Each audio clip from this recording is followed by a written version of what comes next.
Sahabat Hikmah, udah sarapan apa pagi ini? Olahan ketupat atau kupat dan juga lontong biasanya kita temui di mana-mana ya sebagai menu sarapan.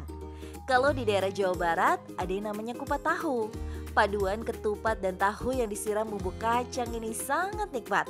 Kupat, kupat. Mak Kartini adalah salah satu penjual kupat tahu di Desa Babakan, Ciparai, Bandung. Seperti halnya Kartini sang pahlawan, Mak Kartini juga perempuan yang tangguh. Di usianya yang 70 tahun, ia masih berjualan kupat tahu dari kampung ke kampung dengan berjalan kaki. Tertatih-tatih membawa keranjang, Mak Kartini berusaha menawarkan dagangannya. Emak tak pernah putus asa menjalani pekerjaan yang telah ditekuninya semenjak suaminya meninggal 7 tahun silam. Rasa lelah tak pernah emak hiraukan. Baginya, mencari rezeki untuk memenuhi kebutuhan sehari-hari sudah semestinya dilakukan.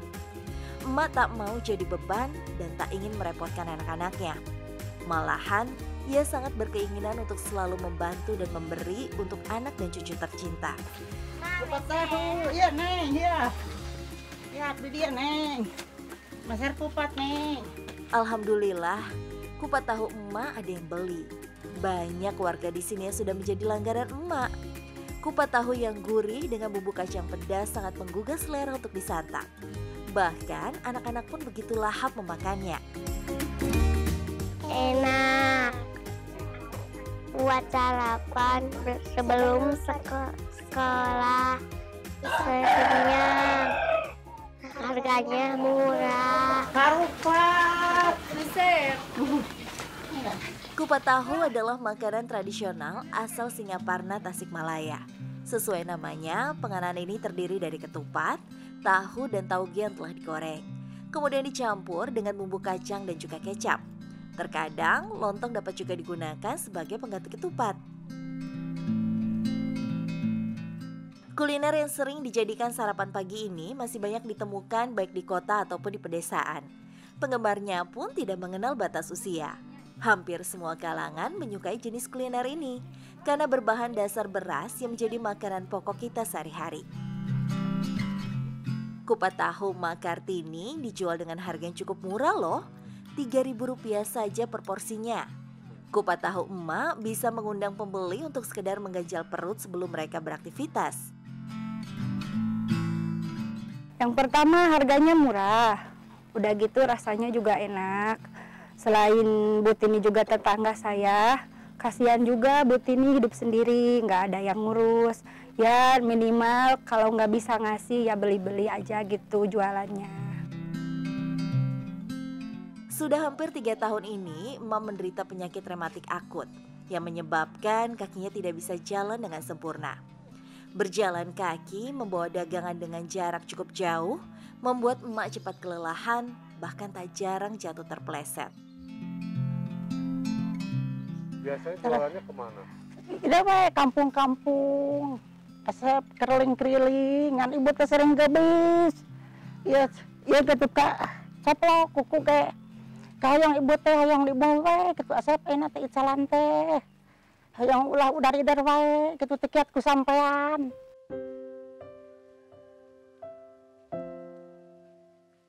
Beristirahat sejenak, melepas rasa lelah sambil menghitung uang hasil jualannya, dilakukan emak di tempat teduh yang jauh dari hiruk pikuk warga perkampungan. Dalam hatinya selalu berharap jualannya laris, supaya ada sedikit uang untuk biaya kebutuhan sehari-hari di rumah. Meski hanya buat makan seadanya saja, bagi emak sudah sangat bersyukur atas rezeki yang selalu Allah berikan untuknya.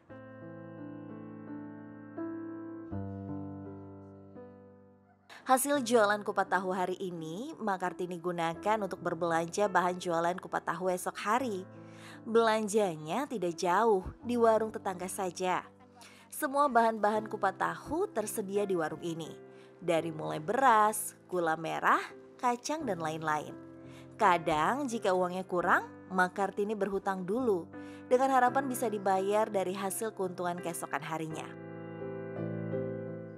Tak ada yang mengajari emak membuat kupat tahu yang enak dan gurih. Ia belajar sendiri bagaimana membuat kupat tahu yang banyak digemari pelanggannya. Ibu diajar heula asep gitunya ninggal heula gitu di batur ibu teh damel ibu teh nyalira meser beas ibu teh segala tarigu bangsa kara bangsa samara.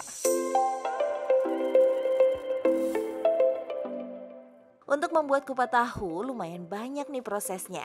Pertama, kita harus mempersiapkan beras untuk membuat kupatnya terlebih dahulu. Cuci beras hingga bersih, kemudian beri air secukupnya. Beras ditanak hingga setengah matang.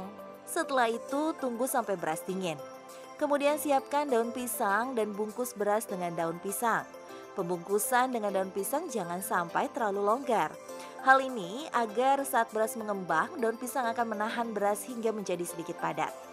Setelah semua terbungkus, kemudian rebus kembali hingga beras matang dan mengeras. Selanjutnya, untuk membuat bumbu kupat tahu yang gurih dan nikmat, siapkan kacang tanah, gula merah, bawang, cabai, penyedap rasa dan juga garam. Semua bahan-bahan tadi diulek hingga halus. Kemudian setelah itu digoreng hingga harum dan beri air secukupnya. Tunggu hingga 15 menit, kemudian tiriskan. Terakhir, emak menggoreng beberapa tahu sebagai lauk untuk kupatnya agar terasa lebih enak dan nikmat. Biasanya kupat tahu disajikan dengan tambahan kerupuk juga. Namun kupat tahu emak tidak ada kerupuknya, dikarenakan saat ini harga minyak goreng yang melambung tinggi.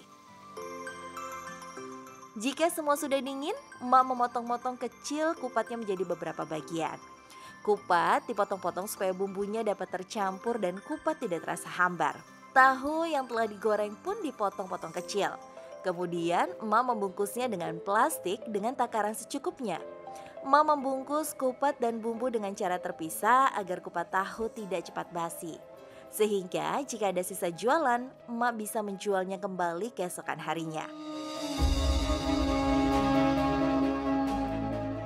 Sebelum berangkat jualan, tak lupa emak selalu menunaikan sholat duha terlebih dahulu. Tak lupa berdoa kepada Sang Kholik selalu emak panjatkan, memohon ampunan dosa dan berharap semua hajatnya terkabulkan.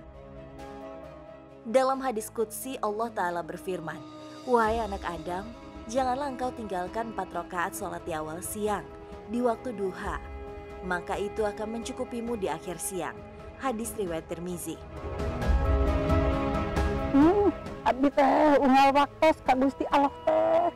Hayang gaduh modal, hayang gaduh tempat, ungan tepan asep. Ibu teh eta ka Gusti Allah teh. Ya Allah, abdi teh hayang ulah ngidar itsalan teh, hayang di bumi. Ka Gusti Allah teh ibu teh sebuntang-buntang bari netepan teh. A'udzubillahi minasyaitonirrajim. Bismillah. Membaca beberapa lembar Al-Quran selalu dijalani emak setelah menunaikan sholat. Meski tidak terlalu lancar, namun emak berusaha istiqomah merutinkan membaca Al-Quran setiap harinya. Di usia senjanya, emak selalu berharap anak-anaknya berkunjung menengoknya bersama cucu-cucunya. Rasa rindu yang teramat sangat sering membuat emak merasa sedih dan kesepian. Emak dikaruniai 4 orang anak perempuan yang telah menikah semuanya. Ada yang tinggal di luar kota, ada pula yang tinggal sekampung dengannya. Namun karena kesibukan dengan rutinitas sehari-hari, anak-anaknya jarang menengok emak. Keinginan emak untuk selalu berbagi dengan anak dan cucu sangatlah besar, meski dalam keterbatasan. Pekerjaan halal apapun emak jalani dengan ikhlas, meski uang yang dihasilkan tidak seberapa. Seperti hari ini, salah seorang warga memintanya untuk membersihkan kebun ubi dari rumput-rumput liar yang bisa mengganggu pertumbuhan tanamannya. Dengan cekatan, emak mencabut rumput-rumput liar yang mengganggu tanaman ubi milik tetangga. Pekerjaannya terlihat gampang, namun dengan kebun seluas ini tentu saja membuat badan emak cepat kelelahan. Dari hasil membersihkan rumput setengah hari di kebun ubi tersebut, emak mendapatkan upah sebesar Rp20.000. Ya kerjaannya bagus, rapi, suka disuruh ya buat ngebersihin kebun saya, buat nambah-nambah penghasilan, nggak pernah minta-minta, kasihan juga, tinggalnya cuma sendiri. Buat nambah-nambah gitu, penghasilannya kan dia cuma jualan kupat.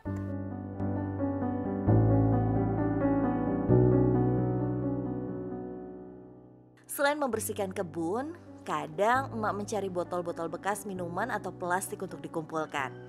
Menelusuri jalan, mengelilingi di sekitaran kampung sering emak lakukan meski dengan kondisi berjalan yang tertatih-tatih. Tempat pembuangan sampah pun menjadi sasaran emak untuk mencari barang rongsok yang bisa emak jual. Jika emak sudah mendapatkan lumayan banyak, sekarang plastik dan kertas, emak segera kembali pulang. Masya Allah, perjuangan Mak Kartini yang tidak pernah mau menyerah pada keadaan.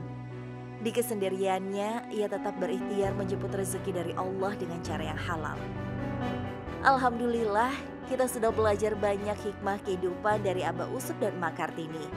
Keduanya tetap bersemangat bekerja di tengah segala keterbatasan dan tetap bersabar atas semua keputusan Allah atas mereka. Menggali hikmah, menuai berkah. Assalamualaikum warahmatullahi wabarakatuh.